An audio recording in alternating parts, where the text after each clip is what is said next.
Good afternoon and welcome to today's Voice of Faith, and thank you so much for joining me today. I hope that you've been following these Voice of Faith this week. I've been talking about the ability that your words have. You know, Monday I talked about that anxiety in the heart of a person will bring depression, but a good word will bring joy. Your words have the ability to bring joy into the lives of others. And then we discovered yesterday that your words bring healing, that you have power made available to you if you'll just use it, and that's found in your words, your tongue. If you'll use your tongue for healing, it will bring healing, not only in your life, but in the lives of others. Notice here in Joshua chapter 1, verse 8, that's where I'm going to take you today. This is Joshua after he takes up the leadership after Moses passed. He took the leadership of the children of Israel, millions of people. One generation died off, another generation was going to be led into the promised land by Joshua. And this is what God told Joshua. He says, "This book of the law," talking about the Word of God, "shall not depart from your mouth, but you shall meditate in it day and night, that you may observe to do according to all that is written in it. Then you will make your way prosperous, and then you will have good success." The Bible tells us that we might.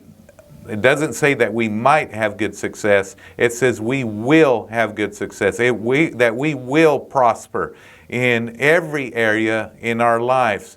But notice here that we need to have the Word of God, that we're not allowed that Word to depart out of our mouth. We're to be speaking the Word over our life, speaking the Word everywhere we go, because that's the very thing that releases the power of God. That's what faith is.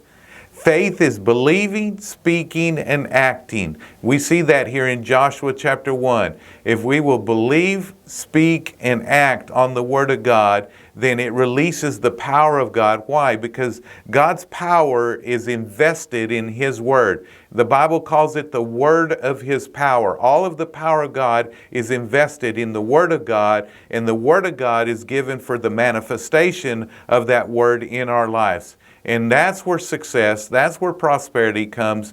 Not only success, but good success in our lives. And that's where we want to be in our lives.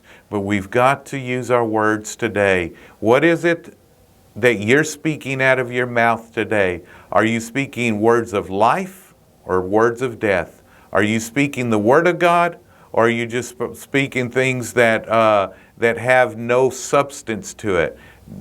Be precise, be intentional with the words that you speak, and watch and see. It will bring prosperity, and it will bring good success in your life. I love you. God bless you. Share this with somebody. Somebody needs this today, because I guarantee you somebody's going through a storm. They're going through a difficult time. They're going through maybe a crisis in their marriage or finances or something, and they need to hear this. And so if you'll do that, I believe it'll be a blessing to them. God bless you. I love you. And don't forget, if you work the Word will work.